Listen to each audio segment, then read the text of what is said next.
ಎಲ್ಲರಿಗೂ ಐಡಿಯಾಸ್ ಫೋರಂಗೆ ಸ್ವಾಗತ. ನನ್ನ ಹೆಸರು ನವೀನ ಟಿಆರ್. ಇವತ್ತಿನ ತರಗತಿಯಲ್ಲಿ ನಾವು class 9th NCERT geography chapter number 4 ಭಾರತದ ವಾಯುಗುಣ ಪಾರ್ಟ್ ನಂಬರ್ 2. ಯಾರು ಇಂದಿನ ತರಗತಿಗಳನ್ನ ನೋಡಿಲ್ಲ ದಯವಿಟ್ಟು ನೋಡ್ಕೊಂಡ್ ಬನ್ನಿ. ಸಪರೇಟ್ ಪ್ಲೇಸ್ ನ ಕ್ರಿಯೇಟ್ ಮಾಡಲಾಗಿದೆ. ಅದರ ಮುಖಾಂತರವಾಗಿ 6ನೇ ತರಗತಿಯಿಂದ 12ನೇ ತರಗತಿ ಜಿಯೋಗ್ರಫಿಯನ್ನ ನೀವು ನೋಡ್ತಾ ಹೋಗ್ಬೋದು. ಓಕೆ, ಸ್ಟಾರ್ಟ್ ಮಾಡ್ಕೊಳ್ಳೋಣ. ಅದಕ್ಕಿಂತ ಮುಂಚಿತವಾಗಿ ನೀವಿನ್ನು ನಮ್ಮ ಟೆಲಿಗ್ರಾಮ್ ಗ್ರೂಪ್ಗೆ ಜಾಯ್ನ್ ಆಗಿಲ್ಲ ಅಂದ್ರೆ ಈ ಕೂಡಲೇ ಜಾಯ್ನ್ ಆಗಿ ಅದರ ಉಪಯೋಗನ ಪಡೆದುಕೊಳ್ಳಿ. ಬಿಕಾಸ್ ಈ ಟೆಲಿಗ್ರಾಮ್ ಗ್ರೂಪ್ ಅಲ್ಲಿ ದಿನನಿತ್ಯ ಮೋರ್ ದೆನ್ 100 ಕ್ವಿಜ್ಗಳನ್ನ ಮಾಡಲಾಗ್ತಾ ಇದೆ. ಅದರಲ್ಲಿ ನೀವು ಭಾಗವಹಿಸಬಹುದು, ನಿಮ್ಮ ನಾಲೆಡ್ಜ್ ಅನ್ನು ಚೆಕ್ ಮಾಡಿಕೊಳ್ಳಬಹುದು. ಪ್ರತಿ ವಿಡಿಯೋಗಳ PDF ಗಳು, ದಿನಪತ್ರಿಕೆಗಳು, ಇತ್ತೀಚಿನ ಮಾಹಿತಿಗಳು, ಉದ್ಯೋಗ ಮಾಹಿತಿಗಳು ಮತ್ತು ನೀವು ಐಡಿಯಾಸ್ ಫೋರಂನ ಅಧ್ಯಾಪಕರೊಂದಿಗೆ ಪ್ರಶ್ನೆಗಳನ್ನ ಕೇಳಿ ಅಲ್ಲಿ ಪರಿಹರಿಸಿಕೊಳ್ಳಬಹುದು.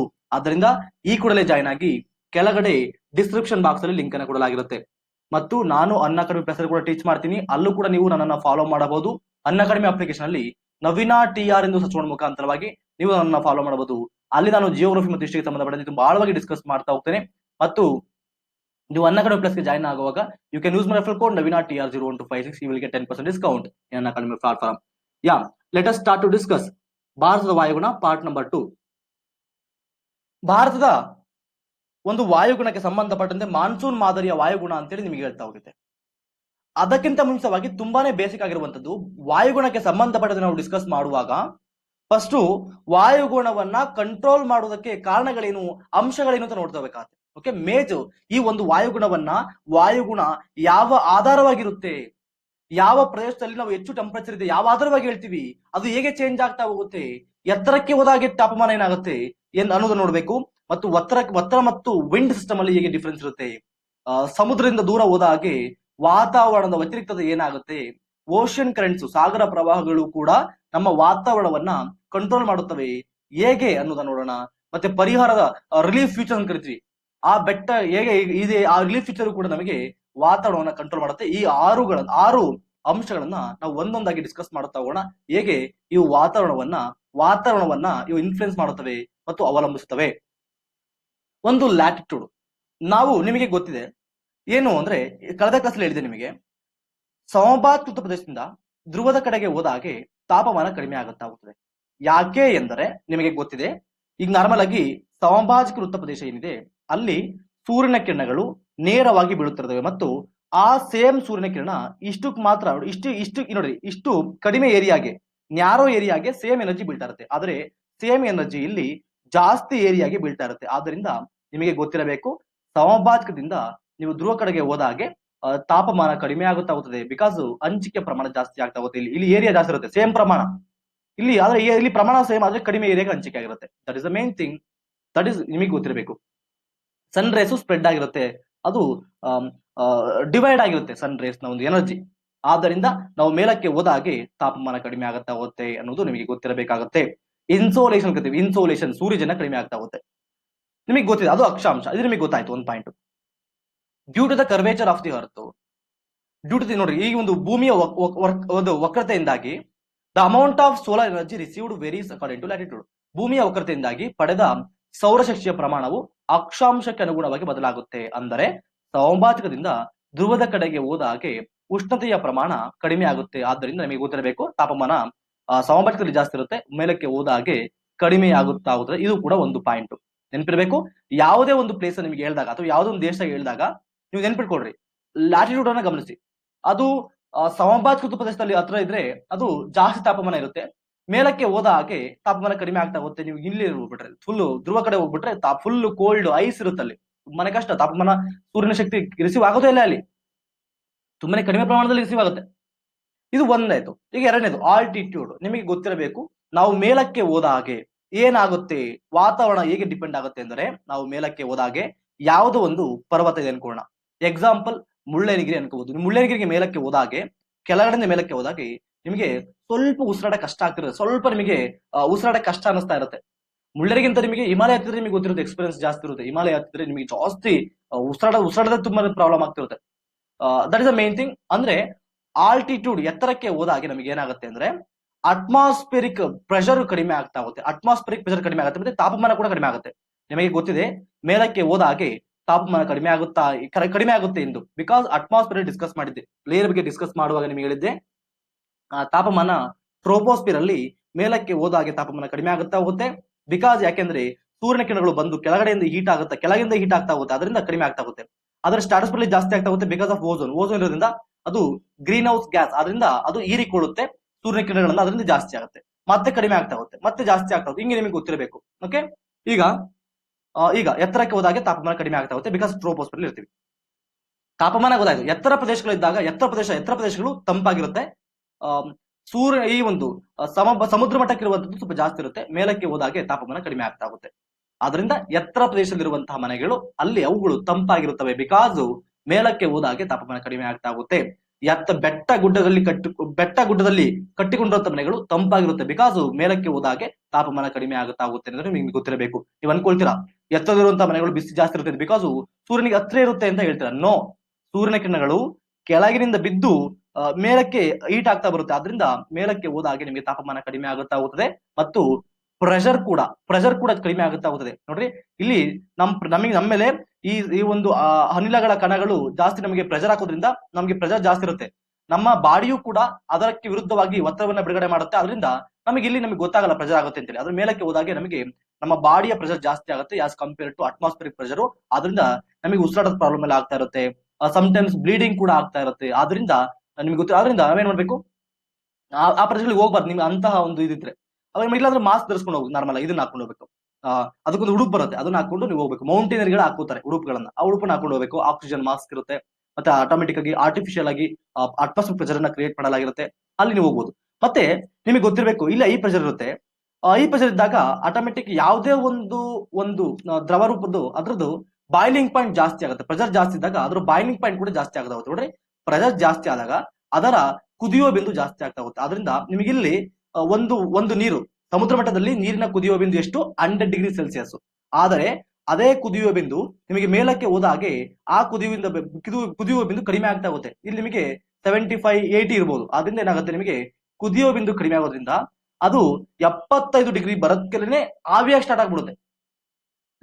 ದ್ರವ ರೂಪದಿಂದ ಅನಿಲಕ್ಕೆ ಸ್ಟಾರ್ಟ್ ಆಗ್ಬಿಡುತ್ತೆ. ಅದರಿಂದ ನಮಗೆ ಇಲ್ಲಿ ಬೇಗ ಬೇಯುವುದಿಲ್ಲ. ಯಾವುದೇ ಒಂದು ಅನ್ನ ರೈಸ್ ಅನ್ನ ಬೇಯಿಸಬೇಕಾದ್ರೆ ತುಂಬಾನೇ ಕಷ್ಟ. ಬಿಕಾಸ್ ಆ ನೀರಿನ ಕುದಿಯುವ ಬಿಂದು ತುಂಬಾನೇ ಕಡಿಮೆ ಇರುತ್ತೆ. ಬಿಕಾಸ್ ಅಟ್ಮಾಸ್ಫಿಯರಿಕ್ ಪ್ರೆಷರ್ ಕಡಿಮೆ ಇರುತ್ತೆ. ಹಾಗೇನಾಗುತ್ತೆ 75 ಡಿಗ್ರಿ ಸೆಲ್ಸಿಯಸ್ ಬರೋದಕ್ಕೆ ಅದು ಆವಿಯಾಗಿ ಹೋಗ್ಬಿಡುತ್ತೆ. ಇನ್ನು ಅಕ್ಕಿಯಲ್ಲಿ ಬೇಯಬೇಕು. ಅಕ್ಕಿ ಬೇಯೋದಕ್ಕೆ ಮಿನಿಮಮ್ 120 ಹಿಂಗ್ ಬೇಕು. 120, 110 ಅಕ್ಕಿ ಹಾಕಿದಾಗ ಜಾಸ್ತಿ ಆಗುತ್ತೆ, ಬಾಯ್ಲಿಂಗ್ ಪಾಯಿಂಟ್ ಜಾಸ್ತಿ ಆಗುತ್ತಲ್ವಾ, ಅದು ಬೇಕು ನಮಗೆ. ಬಟ್ ಅದರಿಂದ ನಾವು ಏನ್ ಮಾಡ್ಬೇಕು, ನಾವು ಆರ್ಟಿಫಿಷಿಯಲ್ ಆಗಿ ಪ್ರೆಷರ್ ನ ಕ್ರಿಯೇಟ್ ಮಾಡ್ಬೇಕು. ಅದರಿಂದ ಆರ್ಟಿಫಿಷಿಯಲ್ ಆಗಿ ಪ್ರೆಷರ್ ನ ಕ್ರಿಯೇಟ್ ಮಾಡ್ಬೇಕಾದ್ರೆ ಪ್ರೆಷರ್ ಕುಕ್ಕರ್ಗಳನ್ನು ತಗೋತೀವಿ. ಆರ್ಟಿಫಿಷಿಯಲ್ ಆಗಿ ಪ್ರೆಷರ್ ನಾವು ಕ್ರಿಯೇಟ್ ಮಾಡಿ ಆಲ್ಮೋಸ್ಟ್ 120, 130 ವರೆಗೂ ಹೋಗುತ್ತೆ ತಾಪಮಾನದ. ಹಂಗೆ ಕುದಿಯೋ ಬಿಂದು ತಗೊಂಡು ಹೋಗ್ತೀವಿ ನಾವು ಹಂಗೆ. ಅದರಿಂದ ಲೈಕ್ ದಿಸ್ ಹೀಗೆ ಆಗ್ತಾ ಹೋಗುತ್ತೆ. ನಿಮಗೆ ಗೊತ್ತಿರಬೇಕಾಗತ್ತೆ, ಮೇಲಕ್ಕೆ ಹೋಗುತ್ತಾ ಹೋದಾಗೆ ಕುದಿಯುವ ಬಿಂದುವಿನ ಪ್ರಮಾಣ ಕಡಿಮೆ ಆಗುತ್ತೆ. ಸಮುದ್ರ ಮಟ್ಟದ ನೀರಿನ ಕುದಿಯುವ ಬಿಂದು 100 degree Celsius. The hills are there for cooler during summers. ಅದರಿಂದ ಹಿಲ್ಸ್ ಗಳು ಮುಖ್ಯವಾಗಿ ಚಿಕ್ಕಮಗಳೂರು ಅವೆಲ್ಲ ನಿಮಗೆ ಹಿಲ್ಸ್ ಗಳಿದಾವಲ್ಲ, ಅಲ್ಲಿ ಮುಖ್ಯವಾಗಿ ಬೆಟ್ಟಗಳೆಲ್ಲ ಕೂಲ್ ಆಗಿರುತ್ತೆ. ಬಿಕಾಸ್ ಮೇಲಕ್ಕೆ ಹೋದಾಗೆ ತಾಪಮಾನ ಕಡಿಮೆ ಆಗುತ್ತಾ ಹೋಗುತ್ತದೆ ಅಂತ ನಿಮಗೆ ಗೊತ್ತಿರಬೇಕಾಗುತ್ತೆ. Okay, this is very very important for you. ಮೂರನೇದು, ನಿಮಗೆ ಏನ್ ಗೊತ್ತಾಗ್ತಿದೆ ಅಂತ ಅರ್ಥ ಮಾಡ್ಕೋಬೇಕು. ಮೇಲಕ್ಕೆ ಹೋದಾಗೆ ತಾಪಮಾನ ಕಡಿಮೆ ಆಗುತ್ತೆ, ಪ್ರೆಷರ್ ಕಡಿಮೆ ಆಗುತ್ತೆ. ಅಕ್ಷಾಂಶವನ್ನು ನೋಡಿದಾಗ ಸಮಭಾಜಕತ್ವದಿಂದ ಮೇಲಕ್ಕೆ ನಿಮಗೆ ಧ್ರುವ ಕಡೆಗೆ ಹೋದಾಗೆ ತಾಪಮಾನ ಕಡಿಮೆ ಆಗ್ತಾ ಹೋಗುತ್ತೆ ಅಂತ ನಿಮಗೆ ಗೊತ್ತಿರಬೇಕಾಗುತ್ತೆ. 2 ಪಾಯಿಂಟ್ ಆಯ್ತು. ಈಗ ಮೂರನೇದು ಪ್ರೆಷರ್ ಅಂಡ್ ವಿಂಡ್ ಸಿಸ್ಟಮ್. ಇದಕ್ಕೆ ಸಂಬಂಧಪಟ್ಟದ್ದು ತುಂಬಾ ಆಳವಾಗಿ ಡಿಸ್ಕಸ್ ಮಾಡಬೇಕು. ಬಟ್ ಆದ್ರೂ ಕೂಡ ಸಿಂಪಲ್ ಆಗಿ ನಿಮಗೆ ಹೇಳಿ ಅರ್ಥ ಮಾಡಿಸೋಕೆ ಟ್ರೈ ಮಾಡ್ತೀನಿ. ಒತ್ತಡ ಮತ್ತು ಗಾಳಿ ವ್ಯವಸ್ಥೆ. ನಿಮಗೆ ಹಲವಾರು ಸೆಲ್ಸ್ಗಳು ಬರ್ತಾವೆ. ಹೇಗೆ ಗಾಳಿ ಮೂವ್ ಆಗುತ್ತೆ ನಾನು ನಿಮಗೆ ಹೇಳಿದ್ದೆ. ಯಾವುದೇ ಒಂದು ಗಾಳಿ ಬರ್ಬೇಕಾದ್ರೆ ಈಗ ತಾಪಮಾನ ಜಾಸ್ತಿ ಇದ್ದಾಗ ಅಲ್ಲಿ ಗಾಳಿ ಮೇಲಕ್ಕೆ ಇರುತ್ತೆ. ಆ ಮೇಲಕ್ಕೆ ಇರುವಂತ ಗಾಳಿ ಇಲ್ಲಿ ಆಟೋಮೆಟಿಕ್ ಲೋ ಪ್ರೆಷರ್ ಕ್ರಿಯೇಟ್ ಆಗುತ್ತೆ. ಮೇಲಕ್ಕೆ ಇರುವಂತ ಗಾಳಿ ಮತ್ತೆ ಈ ಮೇಲಕ್ಕೆ ಹೋದಂತ ಗಾಳಿ, ಇಲ್ಲಿ ಗಾಳಿ ಇಲ್ಲೇ ಇರಕ್ಕಾಗಲ್ವಲ್ಲ, ಹಂಗಾಗಿ ಈ ಕಡೆ ಮೂವ್ ಆಗುತ್ತೆ, ಈ ಕಡೆಗೆ ಮೂವ್ ಆಗುತ್ತೆ. ನಂತರ ಇಲ್ಲಿ ಆಟೋಮೆಟಿಕ್ ಇಲ್ಲಿ ಮೇಲಕ್ಕೆ ಹೋದಾಗ ತಂಪಾಗುತ್ತೆ ಗಾಳಿ ತಂಪಾದಾಗ ಆಟೋಮೆಟಿಕ್ ಅದು ಭಾರ ಆದಾಗ ಇಲ್ಲಿ ಇಳಿಯಕ್ಕೆ ಸ್ಟಾರ್ಟ್ ಆಗುತ್ತೆ.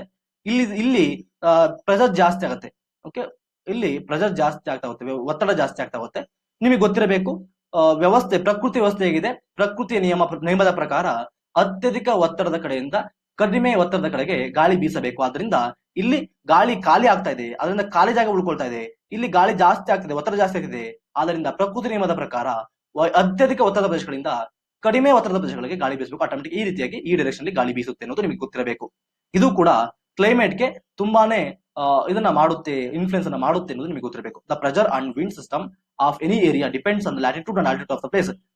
ಮತ್ತೆ ಯಾವುದೇ ಒಂದು ಪ್ರೆಷರ್ ಮತ್ತು ವಿಂಡ್ ಸಿಸ್ಟಮ್ ಲ್ಯಾಟಿಟ್ಯೂಡ್ ಮತ್ತು ಅಕ್ಷಾಂಶದ ಮೇಲಕ್ಕೆ ಹೋದಾಗ ಏನಾಗುತ್ತೆ ನಿಮಗೆ ಗೊತ್ತಿರೋದು. ಆ ಸೆಲ್ಗಳನ್ನ ಹೇಳ್ತೀನಿ ನಿಮಗೆ, ಅವಾಗ ಗೊತ್ತಾಗುತ್ತೆ ಯಾವ ದಿಕ್ಕಿನಿಂದ ಗಾಳಿ ಬೀಸುತ್ತೆ. ಈ ಒಂದು ಲ್ಯಾಟಿಟ್ಯೂಡ್, ನಾವು ಭಾರತ ಇದ್ದಾಗ ಗಾಳಿ ಹೆಂಗ್ ಬೀಸುತ್ತೆ ಅದು ಮುಖಾಂತರ ಲ್ಯಾಟಿಟ್ಯೂಡ್ ಮುಖಾಂತರ ಕೂಡ ಡಿಪೆಂಡ್ ಆಗುತ್ತೆ. ಐ ವಿಲ್ ಟೆಲ್ ಯು, ನಿಮಗೆ ಡಯಾಗ್ರಾಮ್ ನ ಹಾಕಿ ಹೇಳ್ತೀನಿ. ಓಕೆ, ಶಿಫ್ಟಿಂಗ್ ಆಫ್ ದಿ ಸನ್ ಹೇಗೆ ಶಿಫ್ಟ್ ಆಗ್ತಾನೆ, ಹೇಗೆ ITCZ ಶಿಫ್ಟ್ ಆಗುತ್ತೆ, ಅವೆಲ್ಲ ಕೂಡ ನಿಮ್ಗೆ ಹೇಳ್ತಾ ಹೋಗ್ತೀನಿ. ಅದ್ರ ಮುಖಾಂತರ ನಿಮಗೆ ಗೊತ್ತಾಗುತ್ತೆ, ಇದು ನಿಮ್ಗೆ ಗೊತ್ತಿರಲಿ ಚೇಂಜ್ ಆಗುತ್ತೆ ಅನ್ನೋದು. ಆಲ್ಟಿಟ್ಯೂಡ್ ಮೇಲಕ್ಕೆ ಹೋದಾಗ ಕೂಡ ನಿಮಗೆ ಪ್ರೆಷರ್ ಜಾಸ್ತಿ, ಪ್ರೆಷರ್ ಏನಾಗುತ್ತೆ ಕಡಿಮೆ ಆಗ್ತಾ ಹೋಗುತ್ತೆ ಮೇಲಕ್ಕೆ ಹೋದಾಗ ಸಮುದ್ರ ಮಟ್ಟದಿಂದ, ಅದು ಕೂಡ ಅದ್ರ ಮೇಲೆ ಕೂಡ ಡಿಪೆಂಡ್ ಆಗಿರುತ್ತೆ. Thus it influence the temperature and rainfall pattern. ಇದು ಕೂಡ ಪ್ರೆಷರ್ ಮತ್ತೆ ವಿಂಡ್ ಸಿಸ್ಟಮ್ ಕೂಡ ರೈನ್ಫಾಲ್ ಅನ್ನ ಕೂಡ ಇದು ಮಾಡುತ್ತೆ. ನಿಮಗೆ ಮುಖ್ಯವಾಗಿ ನಿಮಗೆ ಗೊತ್ತಿದೆ, ಕಡಿಮೆ ಒತ್ತಡ ಇದ್ರೆ ಆ ಮುಖ್ಯವಾಗಿ ಇಲ್ಲಿ ಸೈಕ್ಲೋನ್ ಅನ್ನ ಅದು ಅಟ್ರಾಕ್ಟ್ ಮಾಡುತ್ತೆ, ಸೈಕ್ಲೋನ್ ಆಗುತ್ತೆ, ಆಗ ಮಳೆ ಬರ್ಬೋದು ಕಡಿಮೆ ಒತ್ತಡ ಇದ್ರೆ. ಆ ರೀತಿ ಕೂಡ ಆಗ್ಬಿಟ್ಟು ಮಳೆ ಮೇಲೂ ಕೂಡ ಡಿಪೆಂಡ್ ಆಗುತ್ತೆ. ಮತ್ತೆ ತಾಪಮಾನವೂ ಕೂಡ ಡಿಪೆಂಡ್ ಆಗುತ್ತೆ, ತಾಪಮಾನವೂ ಕೂಡ ಇದ್ರ ಮೇಲೆ ಡಿಪೆಂಡ್ ಆಗಿರುತ್ತೆ. ನಾಲ್ಕನೇದು ಡಿಸ್ಟೆನ್ಸ್ ಫ್ರಮ್ ದ ಸಿ, ಸಮುದ್ರದಿಂದ ದೂರ, ಖಂಡಾಂತರ, ಕಾಂಟಿನೆಂಟಾಲಿಟಿ ಅಂತ ಕರಿತೀವಿ. ಅಂದ್ರೆ ಏನಪ್ಪಾ ಅಂದ್ರೆ ಸಮುದ್ರದ ಕಡೆಯಿಂದ ನಾವು ದೂರಕ್ಕೆ ಹೋದಾಗೆ ಈ ಒಂದು ಕ್ಲೈಮೇಟ್ ನ ವ್ಯತಿರಿಕ್ತತೆ ಜಾಸ್ತಿ ಆಗ್ತಾ ಹೋಗುತ್ತೆ. ಅದು ಹೇಗೆ ನಮಗೆ ಅಫೆಕ್ಟ್ ಮಾಡುತ್ತೆ ಅಂದ್ರೆ ನೋಡ್ತಾ ಹೋಗೋಣ. The sea exerts a moderating influence on climate. ನಮ್ಮ ಈ ಒಂದು ಸಮುದ್ರ ಏನಿದೆ ಅದು ಪಕ್ಕದಲ್ಲಿರುವಂತಹ ಏರಿಯಾದ ಮೇಲೆ ಒಂದು ಮಾಡರೇಟ್, ಒಂದು ಮಧ್ಯಮ ಪ್ರಭಾವವನ್ನು ಬೀರುತ್ತೆ. ಅದು ಕೂಡ ಕ್ಲೈಮೇಟ್ ನ ಮೇಲೆ ಪ್ರಭಾವವನ್ನು ಬೀರುತ್ತೆ ಸಮುದ್ರ.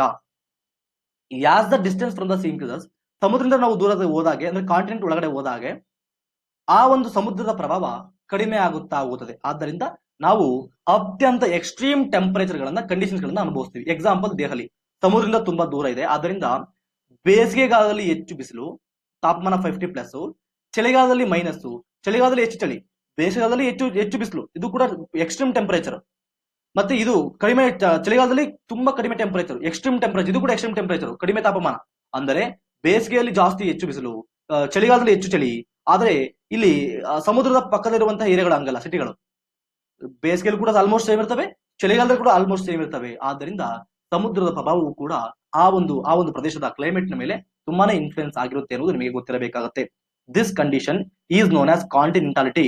ಇದನ್ನ ನಾವು ಖಂಡಾಂತರತೆ ಅಂತ ಕರಿತೀವಿ.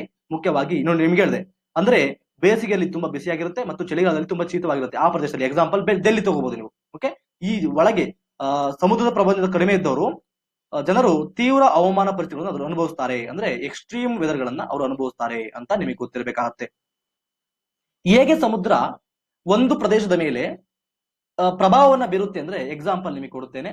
ಸೀ ಬ್ರೀಸ್ ಮತ್ತು ಲ್ಯಾಂಡ್ ಬ್ರೀಸ್ ನ ಮುಖಾಂತರವಾಗಿ ಕೊಡ್ತೇನೆ. ಸೀ ಬ್ರೀಸ್, ಈಗ ಹಗಲಲ್ಲಿ ಏನಾಗುತ್ತೆ, ಇದು ಹಗಲು ನೋಡ್ರಿ, ಹಗಲಲ್ಲಿ ಸಮುದ್ರ ಪ್ರಭಾವ ಭೂಮಿ ಮೇಲೆ ಹೇಗಿರುತ್ತೆ ಅಂತೇಳಿ. ಹಗಲಲ್ಲಿ ಏನಾಗುತ್ತೆ, ಇಲ್ಲಿ ಹೀಟ್ ಜಾಸ್ತಿ ಆಗ್ಬಿಡುತ್ತೆ, ಬಿಕಾಸ್ ಭೂಮಿ ಹೀಟ್ ಆಗೋದು ಕಡಿಮೆ ಪ್ರಮಾಣ ಮಾತ್ರ, ಅದರಿಂದ ಬೇಗ ಹೀಟ್ ಆಗುತ್ತೆ ಆಸ್ ಕಂಪೇರ್ಡ್ ಟು ವಾಟರ್ ತುಂಬಾ ಹೀಟ್ ಆಗಬೇಕು, ಬಿಕಾಸ್ ವಾಟರ್ ಜಾಸ್ತಿ ಪ್ರಮಾಣದಿಂದ ಹೀಟ್ ಆಗೋದು ಸಮಯ ಜಾಸ್ತಿ ಹೊಡೆದುತ್ತೆ. ಇಲ್ಲಿ ತಂಪಾಗಿರುತ್ತೆ, ಇದು ಕೂಲ್ ಆಗಿರುತ್ತೆ. ಬೆಳಗ್ಗೆ ಮಧ್ಯಾಹ್ನ ನೋಡಿದಾಗ ಸಮುದ್ರ ಕೂಲ್ ಆಗಿರುತ್ತೆ, ಭೂಮಿ ಜಾಸ್ತಿ ಹೀಟ್ ಆಗಿರುತ್ತೆ. ನಿಮಗೆ ಗೊತ್ತಿರಬೇಕು, ಕಳೆದ ಕ್ಲಾಸ್ ಅಲ್ಲಿ ಹೇಳಿದ್ದೆ ನಿಮಗೆ, ಏನಿದೆ ಹಿಂದಿನ ತರಗತಿಗಳಲ್ಲಿ ಹೇಳಿದ್ದೆ, ಅತ್ಯಧಿಕ ಒತ್ತಡ ಪ್ರದೇಶ ಅಂದ್ರೆ ಅದು ಕೂಲ್ ಏರಿಯಾ, ಇದು ಅತ್ಯಧಿಕ ಒತ್ತಡ ಪ್ರದೇಶ ಇರುತ್ತೆ. ಇದು ವಾರ್ಮ್ ಇದ್ದಾಗ ಕಡಿಮೆ ಒತ್ತಡ ಪ್ರದೇಶ ಇರುತ್ತೆ. ಪ್ರಕೃತಿ ನಿಯಮದ ಪ್ರಕಾರ ಅತ್ಯಧಿಕ ಒತ್ತಡ ಪ್ರದೇಶದಿಂದ ಕಡಿಮೆ ಒತ್ತಡದ ಪ್ರದೇಶಗಳಿಗೆ ಗಾಳಿ ಬೀಸಬೇಕು. ಅದರಿಂದ ಹೀಗೆ ಸಿ ಬ್ರೀಸ್ ಅಗಲೊತ್ತಲ್ಲಿ ಬೀಸ್ತಾ ಇರುತ್ತೆ, ಸಮುದ್ರದಿಂದ ಗಾಳಿ ಜೋರಾಗಿ ಬೀಸ್ತಾ ಇರುತ್ತೆ. ಬೇಕಾದ್ರೆ ನೋಡ್ರಿ, ಅಗಲೊತ್ತಲ್ಲಿ ನೀವು ನಿಂತ್ಕೊಡ್ರಿ, ಸಮುದ್ರದ ಬಂದರಿಗೆ ಹೋಗ್ರಿ, ಸಮುದ್ರದ ಕಡೆಯಿಂದ ಜೋರಾಗಿ ಗಾಳಿ ಬೀಸ್ತಾ ಇರುತ್ತೆ. ನಿಂತ್ಕೊಳಕ್ಕಾಗಲ್ಲ, ಕಣ್ಣಲ್ಲಿ ಒಂಥರ ಕಣ್ಣು ಉರಿತಿರುತ್ತೆ ನಿಮಗೆ ಸಮುದ್ರವನ್ನು ನೋಡಿದಾಗ, ಅಷ್ಟು ಜೋರಾಗಿ ಗಾಳಿ ಬೀಸ್ತಾ ಇರುತ್ತೆ ಸಮಟೈಮ್ಸ್. ಅದು ಸಿ ಬ್ರೀಸ್. ಓಕೆ, ಅದರಿಂದ ಇಲ್ಲಿರುವಂತಹ ಟೆಂಪರೇಚರ್ ಅನ್ನ ಕಡಿಮೆ ಮಾಡುತ್ತೆ ಈ ಒಂದು ಸಿ ಬ್ರೀಸ್. ಇಲ್ಲಿರುವಂತಹ AC ಬೇಕಾಗೋಂಗಿಲ್ಲ ನಿಮಗೆ. ಸಮುದ್ರ ತೀರದಲ್ಲಿ ಇದ್ರೆ ಮನೆಗಳಲ್ಲಿ AC ಬೇಕಾಗೋದಿಲ್ಲ, ಈ ಕಡೆ ಕಿಟಕಿ ಅಂತ ಇರೋದು ಸಾಕು, ಈ ಕಡೆ ಕಿಟಕಿಯನ್ನು ಓಪನ್ ಮಾಡಿದ್ರೆ ಸಾಕು, ನಿಮಗೆ ಆಟೋಮೆಟಿಕ್ ಸಿ ಬ್ರೀಸ್ ಬಂದ್ಬಿಡುತ್ತೆ. ಯಾವ AC ಬೇಡ, ಯಾವುದು ಬೇಡ, ಆರಾಮಾಗಿರ್ಬೋದು, ಈ ಕಡೆ ಕಿಟಕಿನ ಓಪನ್ ಮಾಡಿ ಸಾಕು. ಅದೇ ರಾತ್ರಿ ಹೊತ್ತು ಏನಾಗುತ್ತೆ, ಲ್ಯಾಂಡ್ ಬೇಗ ಕೂಲ್ ಆಗ್ಬಿಡುತ್ತೆ, ಬಿಕಾಸ್ ಲ್ಯಾಂಡ್ ಬೇಕು. ಆದ್ರೆ ಇದಂಗಲ್ಲ, ಇದು ಜಾಸ್ತಿ ನೀರು ಇರುತ್ತೆ, ಅದರಿಂದ ಕೂಲ್ ಆಗೋಕೆ ಸಮಯ ತೆಗೆದುಕೊಳ್ಳುತ್ತೆ ಅಲ್ವಾ.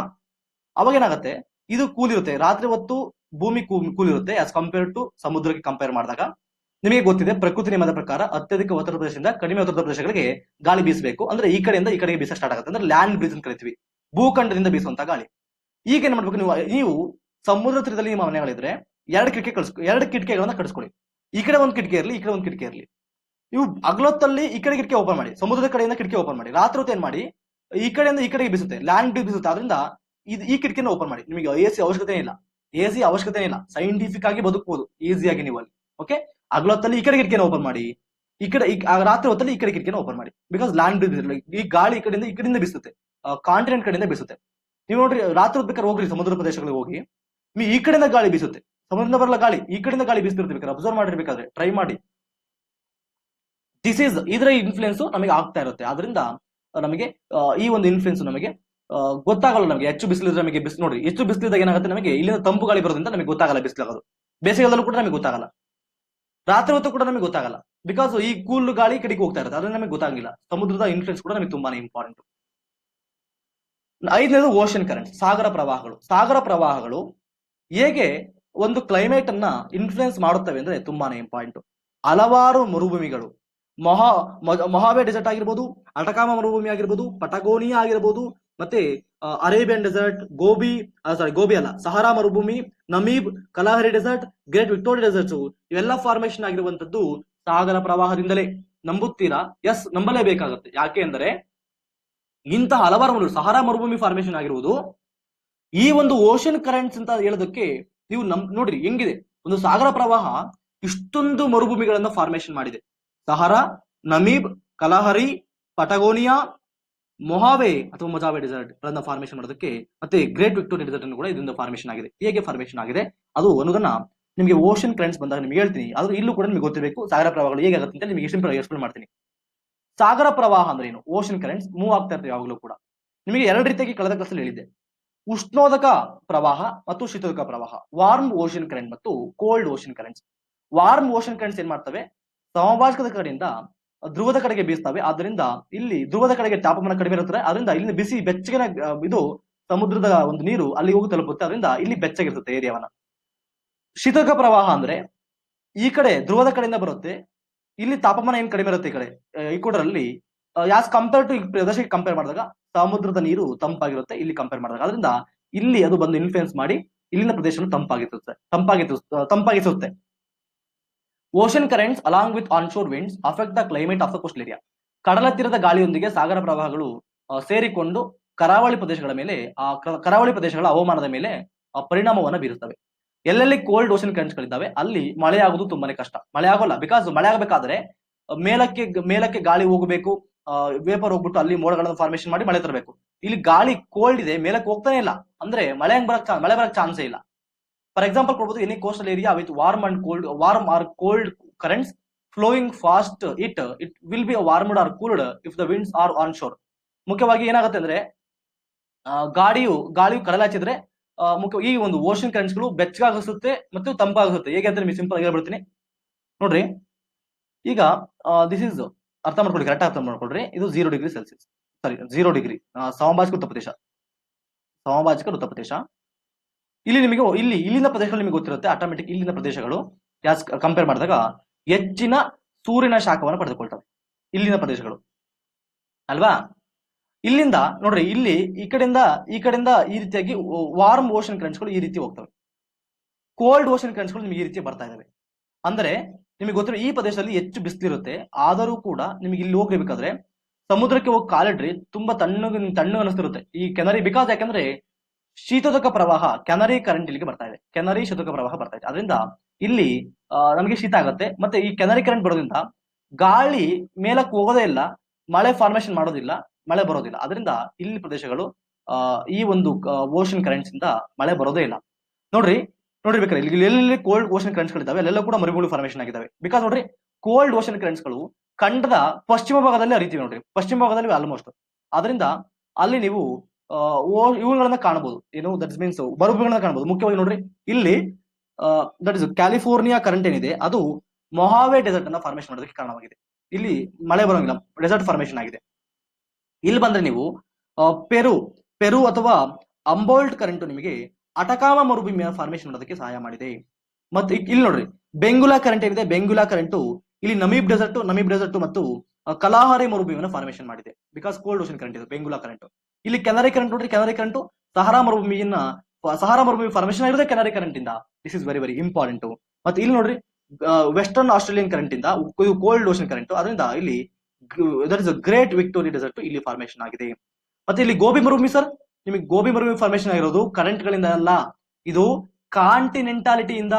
ಇದು ನಿಮಗೆ ಗೊತ್ತಿರಬೇಕು, ಸಮುದ್ರದಿಂದ ಗಾಳಿ ಬೀಸುವಾಗ ಆ ಒಂದು ವೇಪರ್, ಆ ಒಂದು ಮಳೆ ಬರೋ ಪ್ರಮಾಣ ಈ ಕಡೆಯಿಂದ ಒಳಗೆ ಹೋದಾಗೆ ಕಡಿಮೆ ಆಗ್ತಾ ಹೋಗುತ್ತೆ. ಅದರಿಂದ ಇಲ್ಲಿ ಮಳೆ ತಲುಪೋದೇ ಇಲ್ಲ. ಹಂಗಾಗಿ ಇಲ್ಲಿ ಈ ಒಂದು ಮರುಭೂಮಿ ಫಾರ್ಮೇಶನ್ ಆಗಿದೆ. ಓಕೆ, ಗೋಬಿ ಮರುಭೂಮಿ ಫಾರ್ಮೇಶನ್ ಆಗಿದೆ.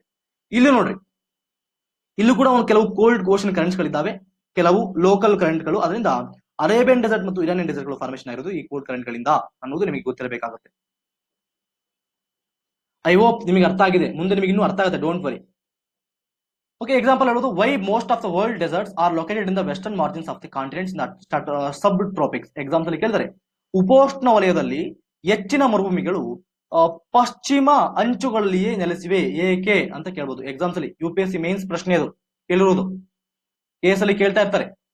Okay, last one, relief futures.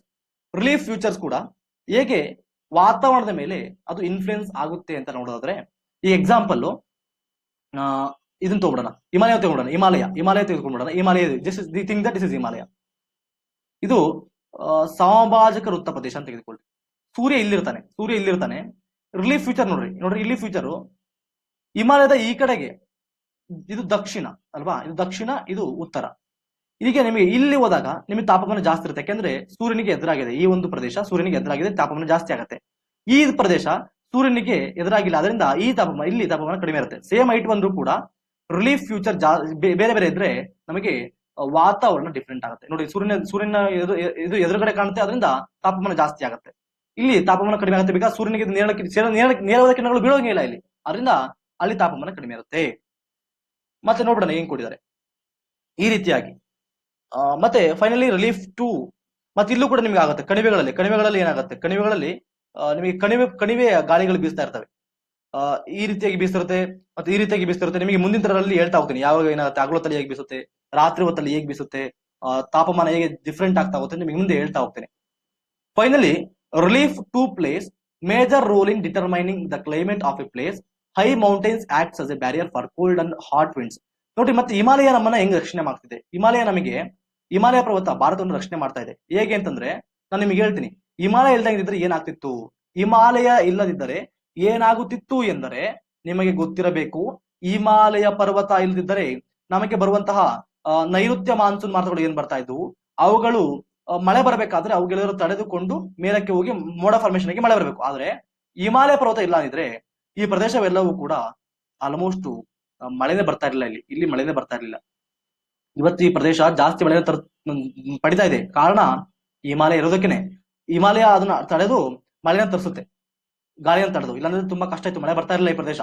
ಮತ್ತೆ ನವೆಂಬರ್ ಡಿಸೆಂಬರ್ ಸಂದರ್ಭದಲ್ಲಿ ಈ ಕಡೆಯಿಂದ ಬರುವಂತಹ ಕೋಲ್ಡ್ ವೇವ್ಸ್ ಗಳನ್ನ ತಡೆದು ಇಲ್ಲಿರುವಂತಹ ಪ್ರದೇಶಗಳು ಬೈ ಮಿಸ್ಟೇಕ್ ಆಮೇಲೆ ಇಲ್ಲದಿದ್ರೆ ಇಲ್ಲಿಂದ ಬರುವಂತಹ ಕೋಲ್ಡ್ ವೇವ್ಗಳು ಇಲ್ಲಿನ ಪ್ರದೇಶವನ್ನ ತಂಪಾಗ್ಬಿಡ್ತಿದ್ವು, ಫುಲ್ ಐಸ್ ಆಗ್ಬಿಡೋದು. ಅದನ್ನ ಈ ಹಿಮಾಲಯ ಪರ್ವತಗಳು ತಡೆದಿವೆ, ಬಿಕಾಸ್ ತುಂಬಾನೇ ಎತ್ತರವಾಗಿವೆ. ಆದ್ದರಿಂದ ನಮ್ಮನ್ನ ಈ ಒಂದು ಹಿಮಾಲಯ ಪರ್ವತ ರಕ್ಷಣೆ ಮಾಡುತ್ತಿದೆ ಎನ್ನುವುದು ನಿಮಗೆ ಗೊತ್ತಿರಬೇಕಾಗುತ್ತೆ. ಓಕೆ, ಇಲ್ಲಾಂದ್ರೆ ಎತ್ತರದ ಪರ್ವತಗಳು ಶೀತ ಅಥವಾ ಬಿಸಿ ಗಾಳಿಗೆ ತಡೆಗೋಡೆಗಳಾಗಿ ಕಾರ್ಯನಿರ್ವಹಿಸುತ್ತವೆ. They may also cos precipitation if they are high enough. ನೋಡ್ರಿ, ಹಿಮಾಲಯ ಪರ್ವತಗಳು ಇಲ್ಲಿಂದ ಬರುವ ನೈಋತ್ಯ ಮಾನ್ಸೂನ್ ಮಾರುತಗಳಿಂದ ಬರುವಂತಹ ಗಾಳಿಯನ್ನು ತಡೆದು ಮಳೆಯನ್ನು ಸುರಿಸುತ್ತವೆ. Lie in the path of rain bearing winds. ಹೌದಲ್ವಾ? The leeward side of the mountains remain relatively dry. ಆದ್ರೆ ಒಂದು ಮೇನ್ ಪ್ರಾಬ್ಲಮ್ ಏನಪ್ಪಾ ಅಂದ್ರೆ, ಇದು ನಮಗೆ ನಾವು ಮಳೆ ನೆರಳಿನ ಇಲ್ಲಿ ನಮಗೆ ಆಟೋಮೆಟಿಕ್ ನಮಗೆ ಮಳೆ ಬರುತ್ತೆ, ಆದ್ರೆ ಈ ಕಡೆ ಮಳೆ ಬರೋಂಗಿಲ್ಲ. ಮಳೆ ನೆರಳಿನ ಪ್ರದೇಶ ಅಂತ ಕರಿತೀವಿ. ಎಕ್ಸಾಂಪಲ್, ಸಮ್ಟೈಮ್ಸ್ ಹೈಟ್ ಇದ್ರೆ ಅವು ಕೂಡ ನಮಗೆ ಅನಾನುಕೂಲ ಉಂಟು ಮಾಡಬಹುದು. ಇಲ್ಲಿ ಮಳೆ ಬರುತ್ತೆ, ಓಕೆ, ಆದ್ರೆ ಇಲ್ಲಿ ಮಳೆ ನೆರಳಿನ ಪ್ರದೇಶ ಆಗುತ್ತೆ, ರೈನ್ ಶಾಡೋ ರೀಸನ್ ಆಗುತ್ತೆ, ಇಲ್ಲಿ ಮಳೆ ಬರೋಂಗಿಲ್ಲ. ಸಮ್ಟೈಮ್ಸ್ ಪ್ರಾಬ್ಲಮ್ ಆಗುತ್ತೆ. But water it may be, ನಮಗೆ ಇದು ಮಳೆ ನೆರಳಿನ ಪ್ರದೇಶವನ್ನು ಉಂಟು ಮಾಡಿಲ್ಲ, ನಮಗೆ ಮಳೆಯನ್ನು ತರಿಸುತ್ತೆ. ಇಲ್ಲಿಗೆ ಮಳೆ ನೆರಳಿನ ಪ್ರದೇಶ, ಇಲ್ಲಿಗೆ ಮಳೆ ನೆರಳಿನ ಪ್ರದೇಶ ಆಗಿದೆ, ಬಟ್ ಅದು ಇಲ್ಲಿಗೆ ಮಳೆಯನ್ನು ತರಿಸುತ್ತೆ. ಅದರಿಂದ ನಮಗೆ ಗೊತ್ತಿರಬೇಕಾಗುತ್ತೆ ನಮಗೆ ಹಿಮಾಲಯ ಪರ್ವತ ಎಷ್ಟು ಹೆಲ್ಪ್ ಮಾಡಿದೆ ಅಂತೇಳಿ. ಓಕೆ, ಇಷ್ಟು ನಿಮಗೆ ಸಾಕು. ಮುಂದಿನ ಕ್ಲಾಸ್ ಅಲ್ಲಿ ಫ್ಯಾಕ್ಟರ್ಸ್ ಅಫೆಕ್ಟಿಂಗ್ ಇಂಡಿಯಾಸ್ ಕ್ಲೈಮೇಟ್ ಗೆ ಸಂಬಂಧಪಟ್ಟಂತೆ ನಾವು ನೋಡುತ್ತಾ ಹೋಗೋಣ. ಭಾರತದ ವಾಯುಗುಣಕ್ಕೆ ನಾವು ಎಂಟರ್ ಆಗೋಣ. ದಿಸ್ ಇಸ್ ಇಂಟ್ರೊಡಕ್ಷನ್, ತುಂಬಾನೇ ಇಂಪಾರ್ಟೆಂಟ್. ಇದು ಗೊತ್ತಿದ್ರೆ ನಿಮ್ಗೆ ಮುಂದೆ ಗೊತ್ತಾಗುತ್ತೆ. ಇಲ್ಲಾಂದ್ರೆ ಸುಮ್ಮನೆ ನಾನು ಪಾಠ ಮಾಡಿದ್ರೆ ನಿಮ್ಗೆ ಅರ್ಥ ಆಗಂಗಿಲ್ಲ. ಕರೆಕ್ಟಾಗಿ ತಿಳ್ಕೊಳ್ತಾ ಹೋಗಿ, ನೀಟಾಗಿ ಡಿಸ್ಕಸ್ ಮಾಡ್ತಾ ಹೋಗೋಣ. Okay, thank you very much. ಮತ್ತೆ ನೆಕ್ಸ್ಟ್ ಕ್ಲಾಸ್ ಸಿಗೋಣ. ನೀವು ನಮ್ಮ ಚಾನಲ್ ಸಬ್ಸ್ಕ್ರೈಬ್ ಆಗಿಲ್ಲ, ಸಬ್ಸ್ಕ್ರೈಬ್ ಆಗಿ. ನಿಮ್ಗೆ ಇಷ್ಟ ಆದ್ರೆ ಲೈಕ್ ಮಾಡಿ, ನಿಮ್ಮ ಸ್ನೇಹಿತರು ಕೂಡ ಶೇರ್ ಮಾಡಿ, ಅವರು ಕೂಡ ಗೊತ್ತಾಗ್ಲಿ ಈ ರೀತಿ NCERT ಸೀರೀಸ್ ನಡೀತಾ ಇದೆ ಅಂತೇಳಿ. ತುಂಬಾ ಜನಕ್ಕೆ ಗೊತ್ತಾಗೋದಿಲ್ಲ, ತುಂಬಾ ಜನ ಸ್ಟ್ರಗಲ್ ಮಾಡ್ತಾ ಇರ್ತಾರೆ. ಅದರಿಂದ ಓಕೆ, ಅವ್ರಿಗೆ ಕೂಡ ಶೇರ್ ಮಾಡಿ. Thank you very much.